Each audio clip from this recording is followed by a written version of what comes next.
It was one of those rare, tranquil afternoons, the kind that feels like a gentle reprieve, a quiet gift after the relentless pace of demanding week. The sun hung low, casting a warm golden glow across the backyard as I pushed the lawnmower through the tall, unruly grass. Sweat trickled down my temples, mingling with the steady hum of the machine beneath the soft rustle of leaves.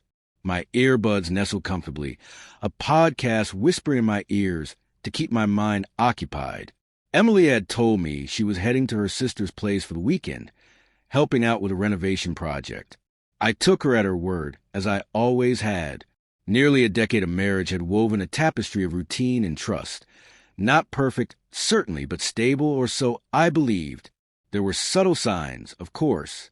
Late-night messages she brushed off as work-related stress. Longer showers than usual. Her phone suddenly guarded behind a new passcode, and a sudden obsession with yoga classes. I rationalized each change, telling myself it was just life's pressures, shifting interests, nothing more. Deception? That was a shadow I refused to entertain, hiding quietly in the corners of our everyday life. Around 4:30 in the afternoon, the doorbell chimed softly, wiping the sweat from my brow. I pulled out my earbuds and made my way to the front door, expecting a package delivery. Standing there was a man in his mid-30s, athletic build, neatly dressed but undeniably tense. His fingers twitched with restless energy, his eyes locked on mine, carrying a strange mixture of guilt, unease, and an almost empathetic sorrow. "You're Michael, right?" His voice was low, almost hesitant. I frowned, caught off guard. "Yeah, what is this about?" He nodded slowly, choosing his words carefully, and then dropped the bombshell that shattered the calm of the afternoon. "I've been seeing your wife." The world seemed to stop.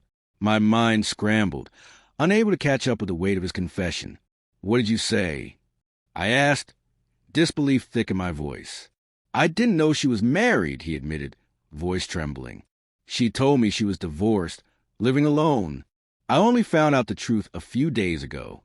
I couldn't stay silent. I gripped the doorframe, my legs weakening as if the ground beneath me had turned to quicksand. "Who are you?" I managed to whisper, heart pounding in my chest.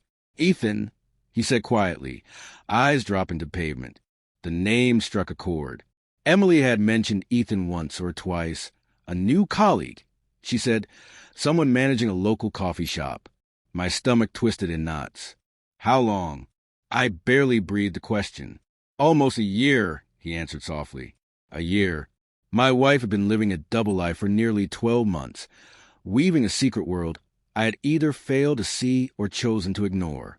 A bitter, hollow laugh threatened to escape my throat, but it lodged deep inside, twisting like a knife. Ethan reached into his jacket and pulled out his phone. "I'm not here to make things harder," he said, "but you deserve to know the truth." He handed me the device.